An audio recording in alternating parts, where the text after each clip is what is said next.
Bienvenue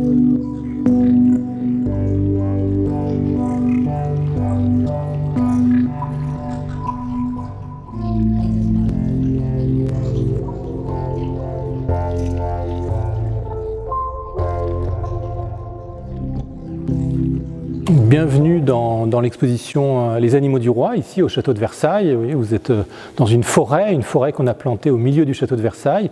Donc Nicolas Milovanovic, je suis conservateur en chef au musée du Louvre, mais surtout le co-commissaire avec Alexandre Maral de cette belle exposition.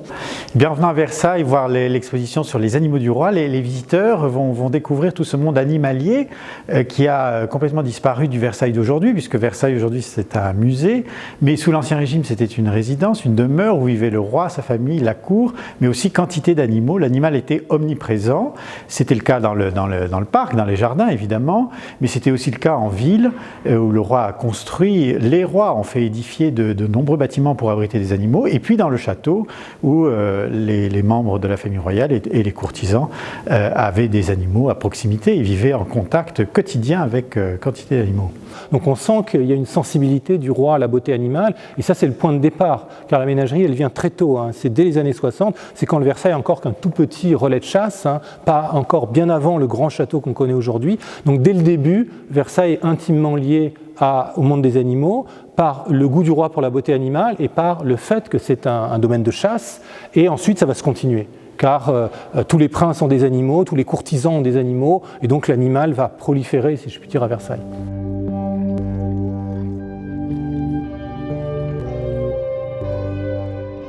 C'est une expo engagée, en tout cas qui donne à réfléchir sur le statut de l'animal en évoquant, en exposant ce qu'était sa place au sein du monde versaillais et peut-être en amenant le visiteur à réfléchir sur la place de l'animal dans le monde d'aujourd'hui.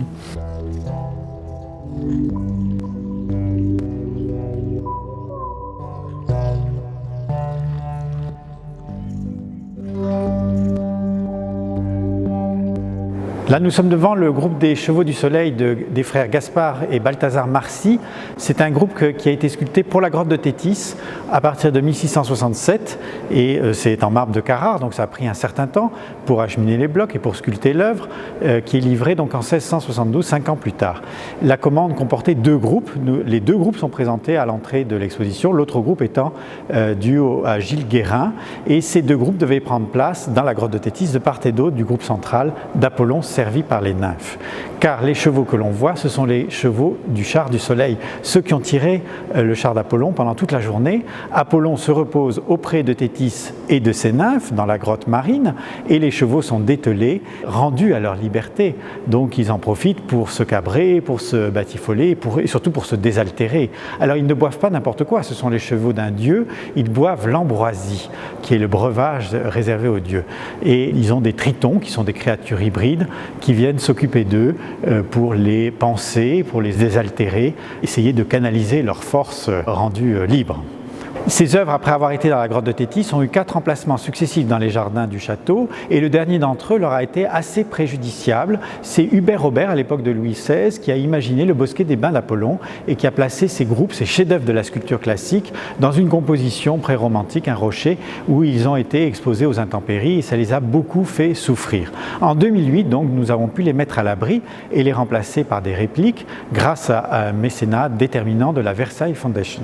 Et depuis 2008, ces œuvres étaient à la petite écurie du roi. Alors certes, pas vraiment en réserve, il était possible de les voir à certains moments, mais en tout cas, elles n'avaient pas fait l'objet de la restauration qui a été lancée pour cette exposition.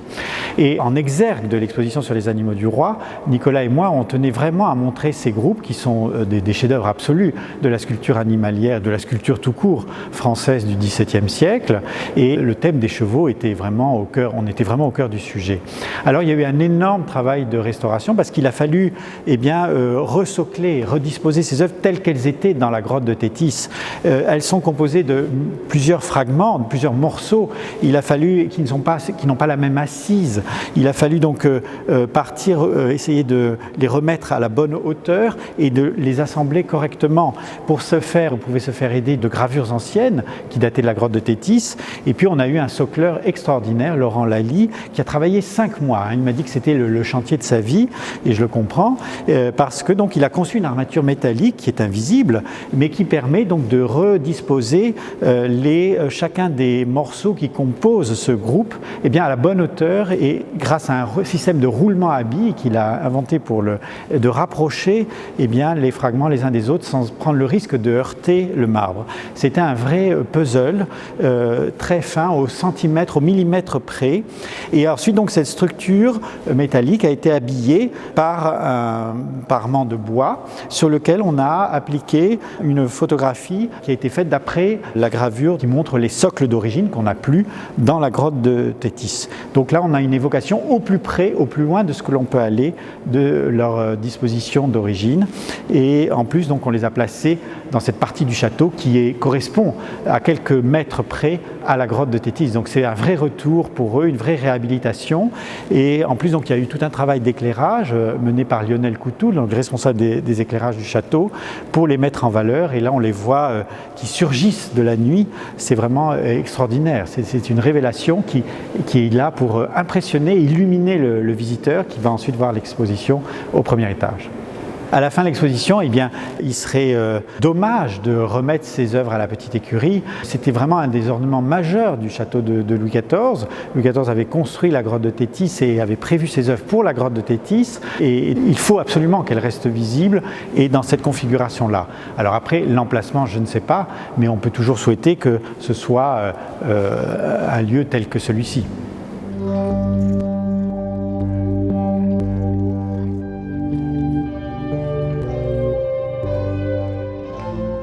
Au premier étage, l'exposition accueille le visiteur avec une évocation assez précise du bosquet du labyrinthe. C'était un bosquet fabuleux qui avait été aménagé en deux temps. Dans les années 1665-1666 par André Le Nôtre, c'était dans un premier temps un bosquet purement végétal. Et puis, moins de 10 ans plus tard, en 1673-74, Louis XIV y fait installer des fontaines peuplées d'animaux de plomb. Et donc, ça devient un bosquet animalier. Et ce qui est formidable, c'est que ces fontaines, au nombre de 38 puis de 39, comportaient en tout 330 animaux de plomb polychromé, donc peints, revêtus de couleurs, réalisés par une équipe d'une vingtaine de sculpteurs qui avaient l'habitude de travailler pour les bâtiments du roi. Et c'est un ensemble exceptionnel en sculpture animalière. On n'avait pas vu ça depuis ce que avaient fait les Médicis à Florence à la fin du XVIe siècle, au début du XVIIe, avec des sculpteurs comme Gian Bologna, et on ne verra plus ça avant la production d'un sculpteur comme Barry au XIXe siècle. Entre les deux, donc, il y a ce bestiaire du labyrinthe qui est injustement méconnu, parce que le bosquet a été détruit sous Louis XVI, donc les plombs à ce moment-là ont été mis en réserve, plus personne ne les a vus en 1776 à la faveur de la replantation des jardins de Versailles, et une grande partie de ces plombs a ensuite disparu au cours du XIXe siècle, dans la première moitié du XIXe, et ce qui reste est demeuré en réserve jusqu'à la présente exposition. Les artistes qui ont travaillé à ces œuvres se sont inspirés de ce qu'ils pouvaient voir à la ménagerie du roi à Versailles, qui existait déjà au moment de la constitution du labyrinthe, et ils ont traduit donc avec un immense talent ces différents animaux. Donc là, on a ce qui nous reste d'une fontaine qui traite le thème du singe roi. Donc il y a un sujet politique là, le singe est roi. En l'occurrence, c'est un singe qui est reconnu roi par les autres animaux qui sont sur la margelle du bassin. Lui est au centre du bassin. Alors il y avait beaucoup d'animaux sur cette margelle, il nous en reste 4. Vous voyez, ils sont souvent malheureusement à l'état fragmentaire. C'est parce qu'au moment de la destruction du bosquet du labyrinthe, il y a eu beaucoup de pertes aussi, de parties d'animaux. Et alors ce singe fait 1000 sauts, comme dit la fable, il amuse, il épate la galerie avec ses gesticulations, et un des animaux a le courage de lui dire « Sire, il faut de la tête ». C'est-à-dire il faut aussi faire travailler son esprit si on veut rester un roi digne de ce nom. Donc c'est un petit peu une leçon politique qui est donnée là, c'est-à-dire que pour être roi, tout n'est pas dans la parade, dans l'apparence, mais il y a aussi l'être, il faut travailler l'être, et en l'occurrence l'intelligence, les choses de l'esprit. C'est un discours qui pouvait être très aisément compris de Louis XIV, il l'a montré d'ailleurs, mais aussi de ses éventuels successeurs, son fils, et ne pas oublier qu'au moment de la constitution du bosquet du labyrinthe, eh bien le fils du roi, le dauphin, est encore en formation, il reçoit une éducation, il est appelé à régner, donc il a autour de lui une équipe pédagogique et il n'est pas impossible que le bosquet ait été pensé en fonction de cette nécessité. Et puis même si ce n'est pas pour le dauphin, fils de Louis XIV, c'est éventuellement pour ses successeurs. Donc il y a derrière ces fables un langage, on pourrait dire une morale universelle qui est délivrée, et cette morale a une composante politique importante.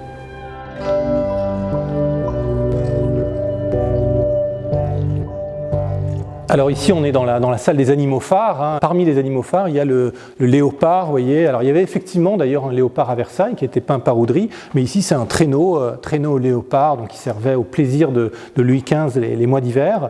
En lien avec ce léopard, on a fait tout un mur de lion, hein, un animal évidemment qui est très important pour la symbolique, hein, qui était d'ailleurs plutôt à Vincennes, qui était la ménagerie, la petite ménagerie, la ménagerie des combats d'animaux. Hein, donc la ménagerie qui est dans la tradition, la grande tradition antique et médiévale des animaux qu'on fait combattre les uns contre les autres, des lions contre des ours, etc.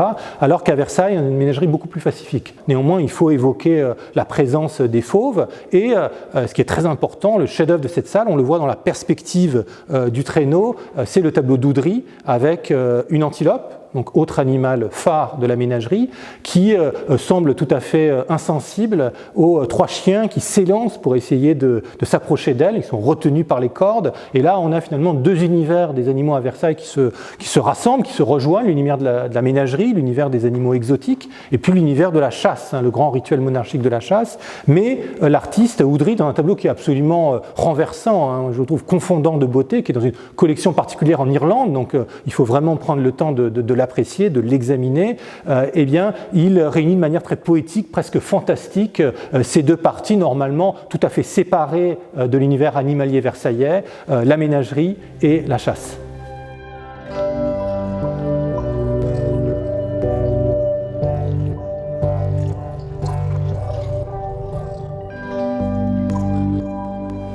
Alors ici, on est dans la salle consacrée aux oiseaux, car il faut savoir que les oiseaux étaient absolument dominants à la ménagerie. Il y avait toutes sortes d'oiseaux, on sait que les plus nombreux, c'est les poules sultanes, il y avait aussi énormément d'autruches, toutes sortes de canards aussi, donc oiseaux. Pourquoi oiseaux? Car ce qui domine à la ménagerie, c'est pas la violence de la nature, les combats d'animaux comme à Vincennes, la ménagerie de Vincennes, c'est vraiment la beauté animale. Et parmi les œuvres phares de cette salle, il y a cette tenture, la tenture des oiseaux de la ménagerie, absolument extraordinaire, hein.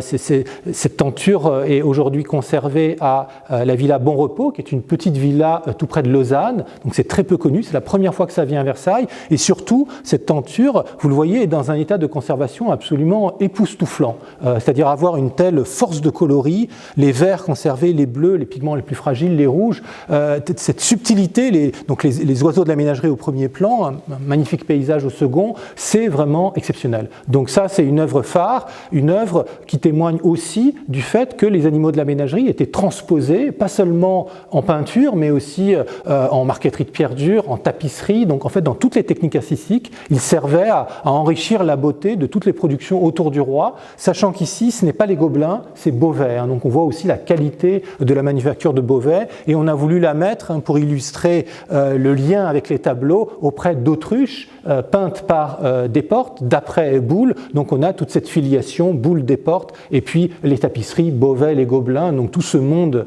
tous ces volatiles qui viennent embellir les plus belles œuvres exécutées pour le roi.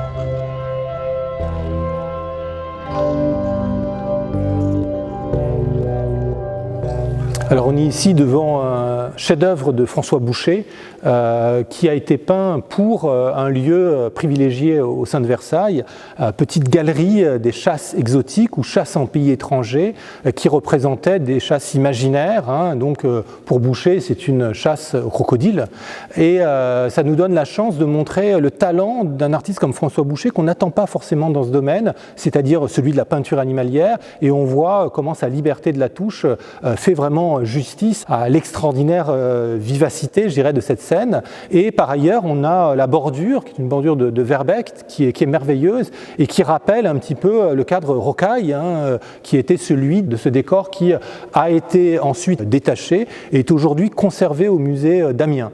Et donc c'est un prêt d'Amiens qui nous permet d'évoquer ce décor versaillais avec toute une série d'artistes. Il y avait 8 tableaux, 8 chasses exotiques, un 9e est venu compléter, remplacer un tableau de Pater qui ne s'harmonisait pas bien avec les autres. Et parmi ces 8 tableaux, 9 tableaux au final, celui de Boucher est certainement le chef-d'œuvre.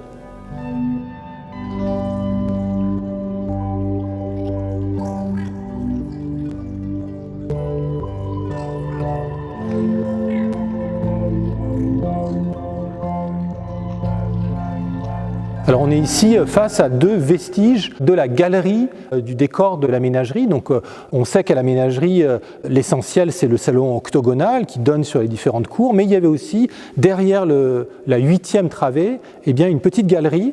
Et pour cette galerie, François Desportes a peint ces 2 tableaux qui sont merveilleux dans un magnifique état de conservation.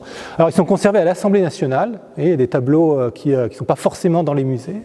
Et puis il montre en fait des scènes qui viennent après la chasse, c'est-à-dire un chevreuil gardé par des chiens. Et là, l'instant final, l'hallali, c'est-à-dire le moment où les chiens rejoignent. Donc il y a une cruauté, une vérité dans la représentation qui en fait témoigne de la connaissance intime qu'avait François Desportes, qui accompagnait les chasses de Louis XIV, qui représentait les choses de la manière la plus véridique et qui faisait même les portraits des chiennes de chasse du roi. Donc vérité de la représentation et puis un goût qui évolue, vous voyez, des petits formats. On est au moment, là on est en 1700, donc c'est dans un second temps que ce décor est fait, car la ménagerie est donnée en cadeau par le roi à la duchesse de Bourgogne, la jeune duchesse de Bourgogne, qui est toute jeune, qui est encore adolescente, et ces décors viennent compléter un décor finalement qui s'éloigne des animaux eux-mêmes pour envisager les jeux de l'enfance, etc. Là, il y a le rappel des animaux, le rappel de la chasse. Tout le monde est chasseur sous l'Ancien Régime, mais il y a quand même ce petit format, ce côté très précieux de ces tableaux qui les rend particulièrement séduisants.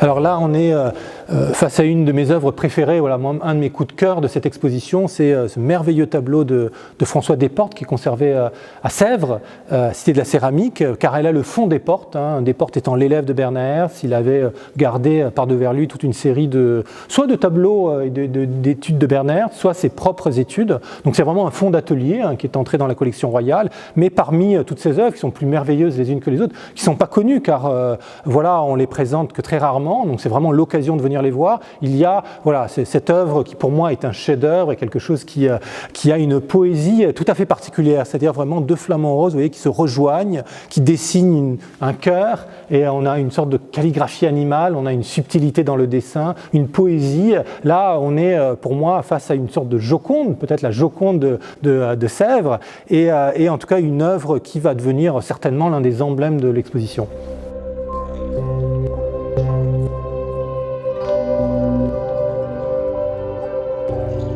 Alors nous sommes ici au cœur de l'octogone, donc on restitue le salon octogonal de la ménagerie, on restitue son décor peint par Nicasius Bernard Hertz, voilà, un artiste qui aujourd'hui est complètement oublié, qui connaît le nom de Bernard Hertz, et pourtant un artiste d'un immense talent. Voilà, l'un de ses tableaux qui me touche le plus, la tortue qui est conservée au musée du Louvre, et rappelons que le musée du Louvre est le principal prêteur à travers ses collections, à travers les dépôts du Louvre en région. Donc c'est vraiment cette exposition, il faut comprendre que c'est vraiment une collaboration entre le château de Versailles et le musée du Louvre, et c'est pas si fréquent que les 2 plus grands musées de France travaillent ensemble. Et Bernard Hertz, quant à lui, c'est un de mes collègues au Louvre, Vincent de Lieuvin, qui le connaît le mieux, qui essaye de lui rendre justice. L'exposition a pour but de lui rendre justice. Vous voyez que la qualité de la peinture est extraordinaire. Ces animaux sont extrêmement attachants, et le principe c'était de tapisser les murs de ce salon octogonal des animaux qui étaient disposés dans les enclos sur lesquels donnaient les baies. On avait donc 7 baies qui donnaient sur 7 enclos. les animaux étaient disposés dedans et avec les peintures de Berners, on pouvait comprendre ce qu'on allait découvrir. Et en revenant, après la visite de la ménagerie, on se souvenait des beautés des animaux. Donc un lieu vraiment le cœur de la vie animale à Versailles. Et puis une opération assez lourde pour nous de faire revenir ces tableaux, de les restaurer, etc. Encore une fois, là, il y a un immense travail à faire sur un artiste comme Bernard Hertz. Et nous espérons qu'il séduira le public.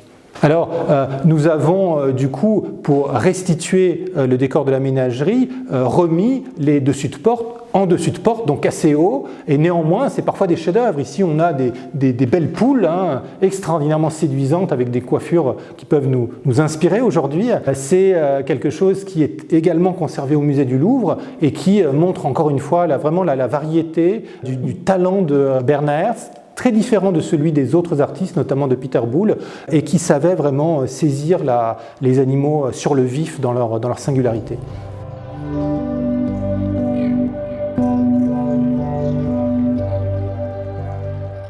Alors là, on est face à une de nos vedettes, évidemment, qui est Chanty, l'éléphante de Louis XV, donc, qui est une éléphante d'Asie, qui est venue de bien loin, Chandernagor, un cadeau au roi du gouverneur de Chandernagor.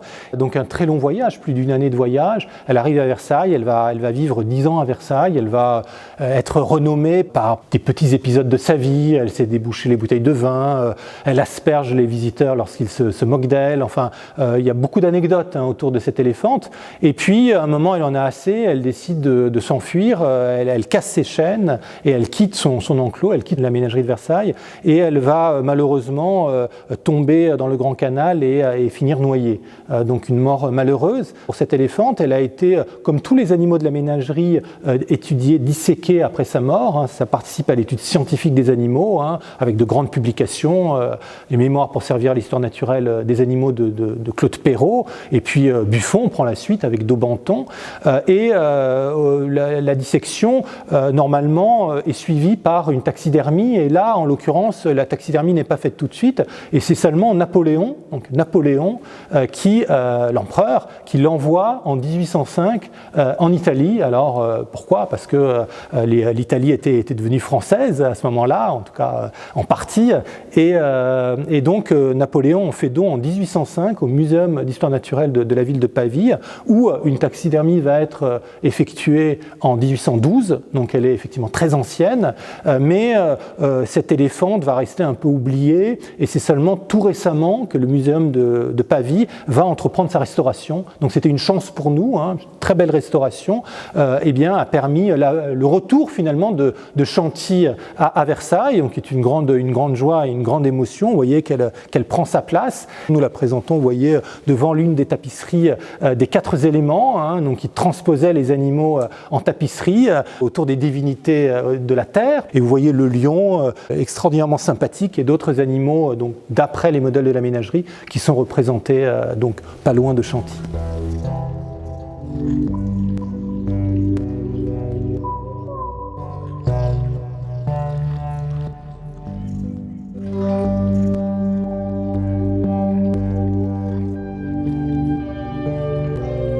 Alors là, nous sommes au milieu des portraits officiels, si je puis dire, des chiennes de chasse de Louis XIV.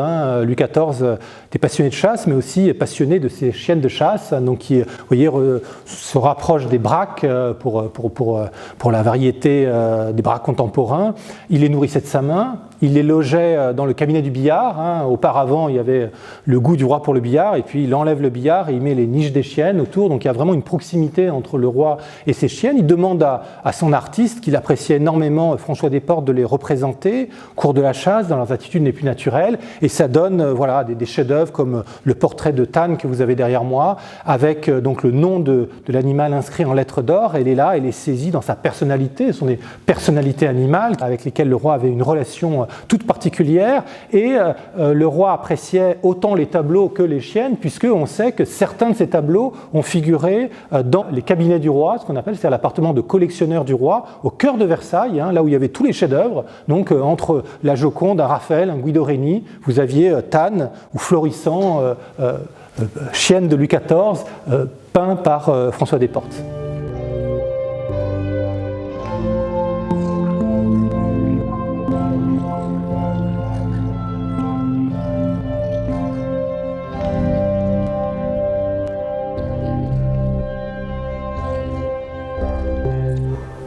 Alors là, nous sommes dans un endroit où on s'est fait un peu plaisir, on a le droit de se faire un peu plaisir de temps en temps dans une exposition, c'est-à-dire qu'on a pris ce merveilleux tableau qui est un devant de cheminée par Oudry, un merveilleux tableau qui est conservé à Senlis, qui est un des chefs-d'œuvre d'Oudry, il y en a tant. Donc c'était une mode des années 1730, 40, 50, de faire vraiment des trompe-l'œil pour placer devant la cheminée, pour ne pas être ébloui par la lumière de la cheminée, mais des trompe-l'œil qui donnent l'illusion que le chien est dans la cheminée, voilà, et vous regarde avec sa petite jatte, donc c'est vraiment l'illusion et vous voyez le goût pour la beauté animale et en même temps l'illusion. Du coup on a reconstitué une cheminée, on a joué le jeu, on l'a placé devant la cheminée, devant notre fausse cheminée et on a mis par-dessus un chat. Pourquoi ? Car au XVIIIe siècle, grâce à Louis XV, à Marie Glinska, les chats vont investir Versailles. Louis XIV ne les aimait pas, donc il n'y en avait pas dans les intérieurs. Il n'aimait pas non plus les petits chiens. Les chats, en revanche, Louis XV les adore et donc les chats vont se répandre partout. Il y a plein d'anecdotes sur toutes les bêtises qu'ils font. Souvent, ils aiment bien se poser sur les cheminées parce que la chaleur est là. Ça nous a donné l'occasion de montrer ce merveilleux tableau qui est un chef-d'œuvre, l'un des chefs-d'œuvre de Bachelier, qui est conservé au musée Lambinet à Versailles. Et donc de le placer, de donner un peu l'idée que le chat est sur la cheminée et aussi de rappeler cette hiérarchie dont j'espère vous êtes tous convaincus que le chat est supérieur au chien.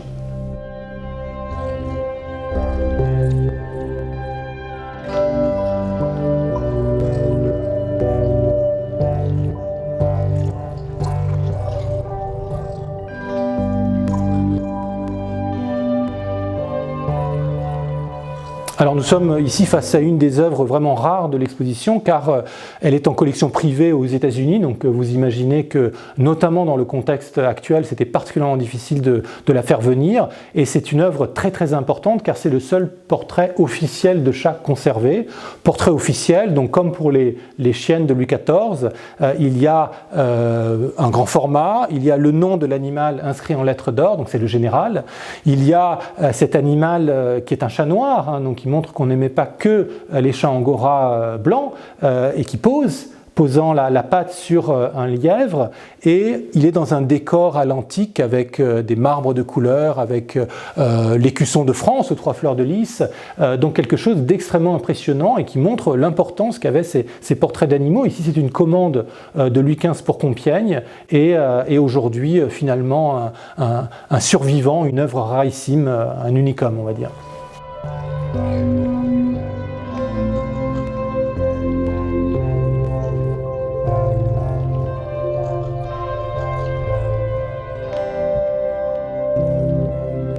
Alors nous sommes ici dans la salle dédiée à l'animal précieux, essentiellement au XVIIIe siècle, c'est-à-dire comment l'animal a été aussi une source d'inspiration pour tous les arts décoratifs. Donc on a ce côté un peu enchanteur de toutes ces œuvres extrêmement précieuses réunies.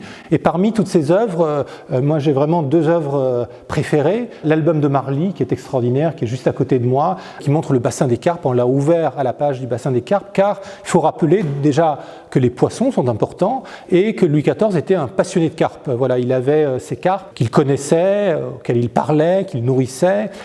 Donc c'est très important et par ailleurs l'album est d'une fraîcheur, d'une beauté vraiment ravissante. C'était aux Archives nationales. Et enfin juste derrière il y a le candélabre de l'indépendance américaine, donc autre œuvre absolument phare qui rappelle évidemment le rôle de la France dans l'indépendance américaine. C'est un événement capital et la manière dont les animaux viennent construire le discours politique. C'est-à-dire que si vous approchez de cet objet inouï, c'est Thomire, c'est une merveille des arts décoratifs, eh bien vous verrez qu'il y a des coqs, et coqs gaulois, c'est-à-dire le coq français, qui est l'animal de la France, déjà un peu dans la tradition antique, mais surtout évidemment à la Renaissance.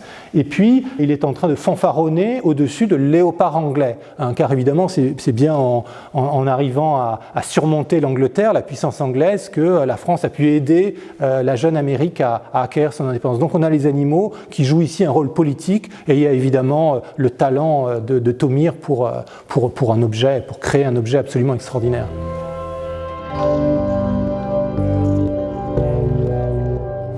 Alors nous sommes dans la salle ici qui traite de l'opposition de Versailles à la théorie des animaux-machines, donc cette théorie cartésienne qui fait que les animaux n'ont ni intelligence, ni sensibilité, ni émotion.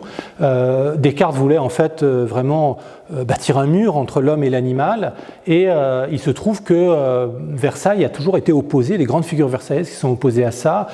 Pensons à Claude Perrault, hein, donc celui qui dirige les dissections, eh bien il est anti-cartésien, et comme Descartes expliquait que la différence entre l'homme et l'animal c'est l'esprit, eh bien se mêle avec la matière dans un organe qui n'est propre qu'à l'homme, selon Descartes, qui est la glande pinéale. Eh bien lorsqu'il dissèque un lion, Claude Perrault découvre cette glande pinéale et donc va se faire un malin plaisir de l'indiquer et de mettre à bas finalement certaines théories.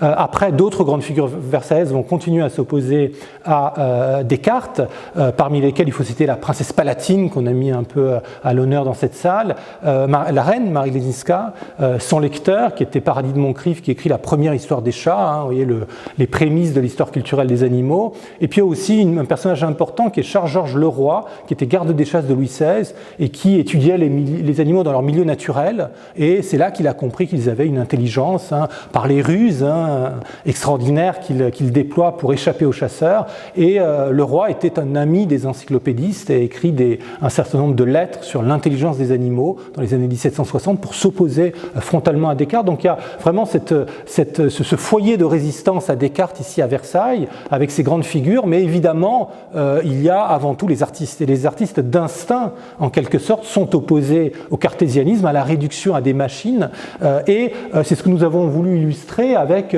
deux chefs-d'œuvre absolus d'Oudry qui montrent la mort, hein, la scène finale de la chasse lorsque l'animal, la chevrette en l'occurrence, est rejointe par les chiens, et regardez les expressions, la manière dont est représentée la chevrette, son regard, la profondeur d'expression, le chien, la folie du chien qui a planté ses crocs dans le corps de la chevrette, et on a ici une manière par Oudry de transposer l'étude d'expression humaine au monde animal. Et c'est pour ça que dans le deuxième cas, qui est un petit peu plus optimiste, c'est la lys avec ses petits, mais néanmoins il y a aussi une inquiétude, elle a entendu un bruit, il y a l'inquiétude d'une mère, cette lys est une mère et Oudry l'a peint comme une mère, et on a mis à côté un dessin d'expression de Lebrun pour montrer comment effectivement cette étude de l'expression par Lebrun a été transposée au monde animal, et comment, vous voyez, ces études destinées à l'homme ont donné lieu à des chefs-d'œuvre dans le domaine de la peinture animalière. Donc l'anticartésianisme,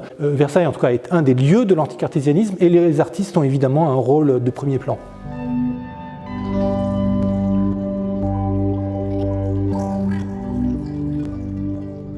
Alors ici, on est vraiment très heureux d'avoir réussi à réunir deux tableaux qui sont pourtant pas très loin géographiquement, hein. Le chef-d'œuvre d'Oudry qui est derrière moi est au Louvre, et la copie par la reine Marie Lesinska est à Versailles. Néanmoins, le tableau de Louvre est assez fragile, donc le Louvre ne prête jamais.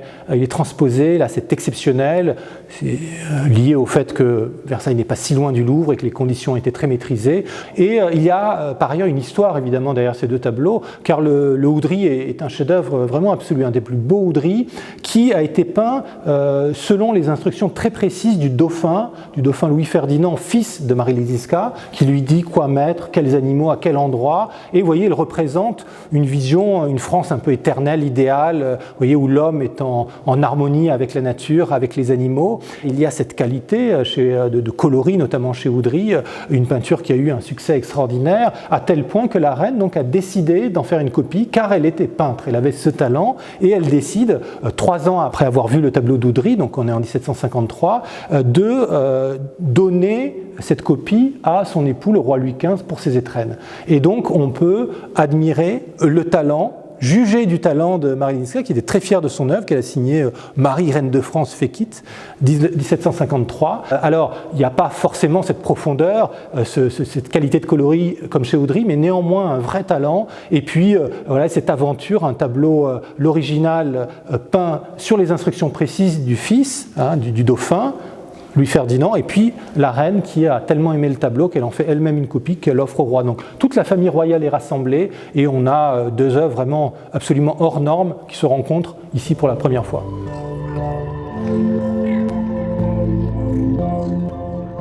Alors, que sont devenus, quel a été le destin des animaux de Versailles, hein? On peut évidemment se poser la question. Pas facile, évidemment, mais pour les animaux exotiques, ils ont été, pour une partie d'entre eux, transférés à Paris dans une nouvelle ménagerie créée au Muséum, désormais national d'histoire naturelle. Et le quagga nous permet d'illustrer cette histoire, car cet animal a survécu encore plusieurs années à Paris, donc au Muséum. Et ici, on a merveilleux vélin, faisant partie de cette extraordinaire collection du Muséum national naturel de Vélin. Le Muséum, rappelons-le, est évidemment un des prêteurs majeurs de l'exposition. Et les vélins, c'est de la peau de veau mort-né qui donne cette transparence à la feuille, et avec cette qualité dans la représentation. On est aux frontières de l'art et de la science. C'est une tradition en France qui commence pour Gaston d'Orléans, donc l'oncle de Louis XIV, et que Louis XIV va perpétuer, qui va se perpétuer lors des règnes ultérieurs. Et là, on a un quagga qui est représenté. Donc, qu'est-ce qu'un quagga? En fait, c'est une sous-espèce de zèbre.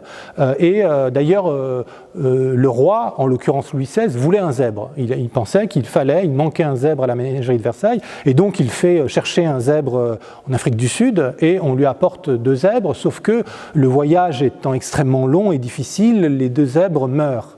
Ne reste que le quagga. Et le quagga, lui, va s'acclimater très bien. Il va devenir l'une des figures, si je puis dire, du monde animal de la ménagerie, au point, encore une fois, de survivre à la Révolution et de vivre encore quelques années à Paris. Et qu'est-ce qu'un quagga? C'est une sous-espèce. Aujourd'hui, on le sait bien, ça a été étudié, c'est une sous-espèce de zèbre qui a divergé il y a environ 500 000 ans et qui est éteinte. Et pourquoi est-elle éteinte? Car dès le milieu du 19e siècle, le quagga était victime de la surchasse. Et en quelques années, en quelques décennies, tous les quaggas ont disparu. Le dernier quagga attesté, c'est à la fin des années 1870. Et ce quagga de Louis XVI est une image de la beauté de cette sous-espèce aujourd'hui disparue.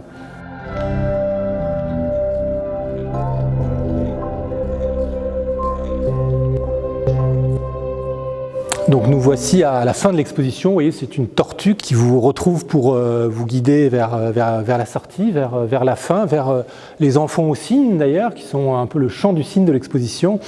C'est une exposition qui a été vraiment un plaisir à organiser avec Alexandre, et puis aussi avec toutes les équipes du Château de Versailles. Là, et je tenais, pour finir, à les remercier, l'équipe des expositions qui travaille de manière dans les conditions les plus difficiles, et avec maestria, Sylvia, Émilie et tous les autres, et puis tous les services du Château de Versailles qui sont vraiment qui ont fait des miracles, qui ont accompli des miracles pour qu'une exposition aussi complexe de par la diversité des objets présentés, tapisseries, petits objets d'art, vélins extraordinairement fragiles, et bien permettent de donner un peu de magie à tout ça. Donc c'est cette magie qui doit enchanter les enfants. Avec Alexandre, nous avons pensé cette exposition aussi pour séduire les enfants. Donc venez, emmenez vos enfants, n'hésitez pas.